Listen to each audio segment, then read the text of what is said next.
let's just pretend this is our cell membrane, right? Right. So the phosphatidylcholine is actually part of that membrane. Isn't that correct?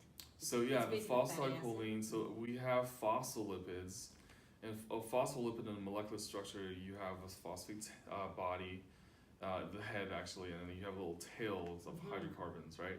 And they form in the spherical structures, and the spherical structures is the membrane. And inside the spherical structures could be anything. Could be our organs, could be our brain, could be different cells. Right. Inside the spherical structures are actually our bile. Our bile is made up of a lot of phospholipids as well. So in order for delivery of certain nutrients or micronutrients or botanicals into the body, the idea is to penetrate this phospholipids like a Trojan horse almost, right? And so if you encase these botanicals and these things in phosphatidylcholine, which is part of the phospholipids, this phosphatidylcholine can penetrate into these membranous structures and deliver whatever is in the phosphatidylcholine inside the cell for it to start working, for some genetics expression to start working.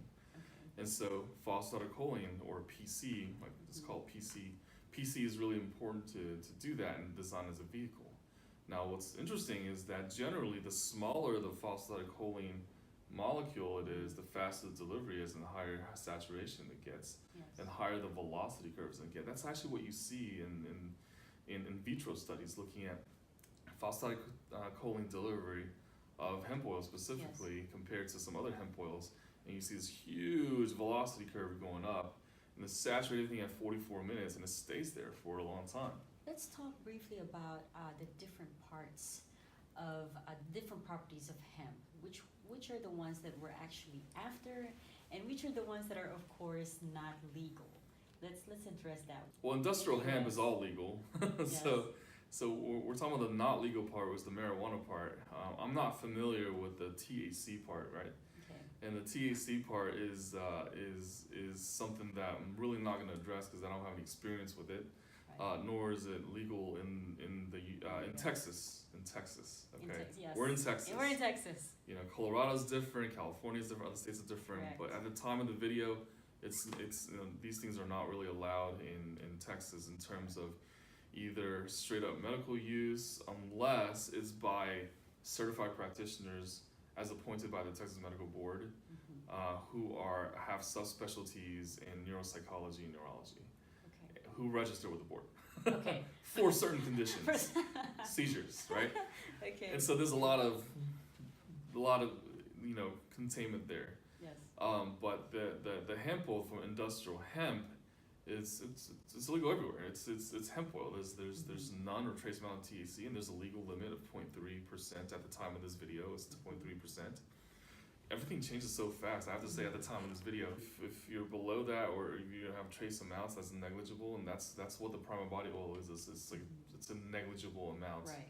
Very small. Not even close to even being really close to the legal limit. It's the cannabinoids that's there, and it's the cannabinoids that's being delivered by the phosphatidylcholine into the central nervous system, into the liver, into the gallbladder, into the uterus, into different particular tissues, into the endometrium, everywhere. It allows that delivery process to happen.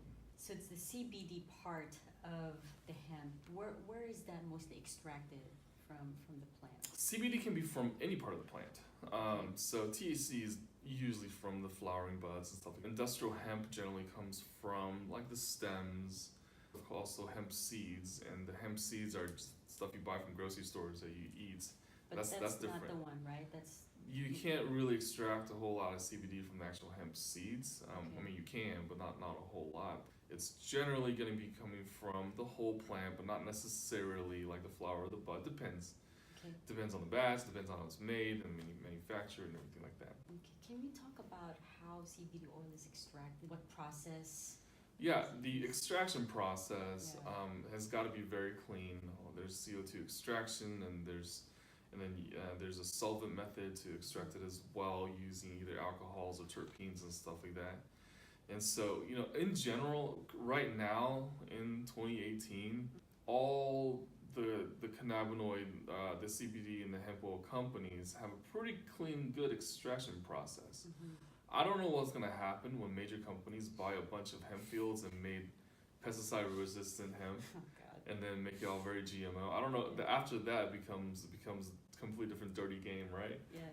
For right now, most of the companies actually do pretty well. Okay. So I don't think people have to worry about necessarily the extraction process as much as back in the day when you get something from a little smoke shop and you don't know what it is, right? Yeah. So basically, what you're saying, don't get your hemp oil from a smoke shop. Well, you can, but it depends on what you want to use it for. You can certainly get it from a smoke shop. We support, small business, but understand that if you're looking for some sort of quality good effect, it may or may not work for you from the smoke shop. But I know where our Colorado hemp oil is from. It's from Quicksilver, and it's distributed by Prima Body, so I know where it's coming from. Yes, and it's formulated by who?